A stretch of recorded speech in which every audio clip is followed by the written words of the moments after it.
Paula Coe, who was chosen by her peers to speak to you from the graduating DMP class.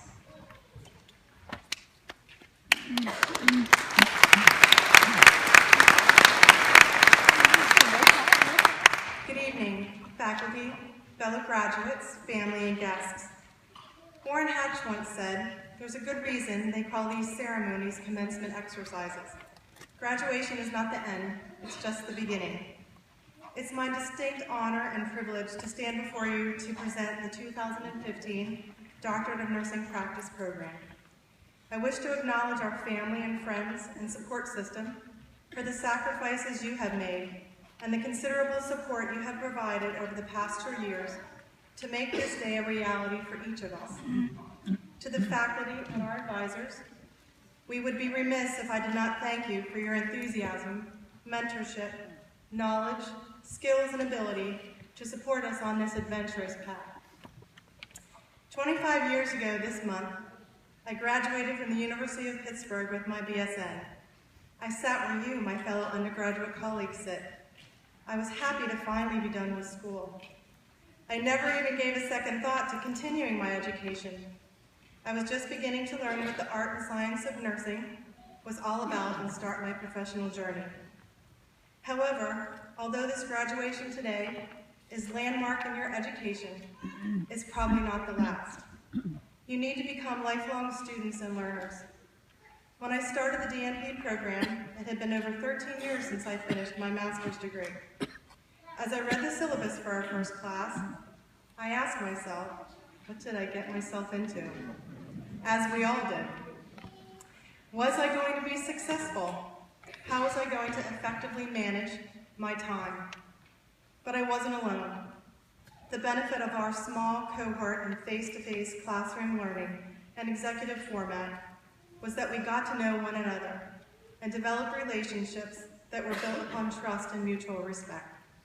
Each of us brought forth our own unique skills, knowledge, and abilities that together weaved a tapestry that will forever be joined together. We became intimately involved and knowledgeable about each other's projects and supported one another through development of our practice questions. Dr. Fenstermacher provided us ongoing support, minimized our frustrations, and growing levels of anxiety. As we continued to read and appraise the literature, we were able to finalize the scope of our projects and synthesize the evidence we had obtained, implement our project, analyze the data, evaluate the outcomes, and describe recommendations for nursing practice. For each accomplishment on our DNP journey, we navigated by taking one step at a time, each syllabus at a time, each assignment at a time, each class at a time, each semester at a time, until we stand here before you, humbled and thankful for having achieved a doctorate in the profession that we love and that provides each of us the opportunity to touch the lives of patients, families, colleagues, and staff in tremendous ways. I was reminded this week during the Nursing Excellence Awards at the hospital that we may not even realize the impact and imprint that we will have on a patient or a colleague that will be critical to their impression of us as a practicing nurse.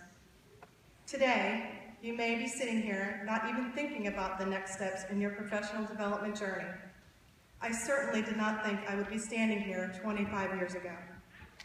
Celebrate your accomplishments and achievements today. However, tomorrow, recognize the opportunities that are available in our profession that enable lifelong learning and development, whatever your particular interest and journey may be. For me, this path took 25 years until I achieved a terminal degree in our profession. Florence Nightingale once said, "So never lose an opportunity of urging a practical beginning, however small. For it is wonderful how often in such matters the mustard seed germinates and roots itself." Nursing is an art, and if that's to be made an art, it requires an exclusive devotion as hard as any preparation as any painter's or sculptor's work.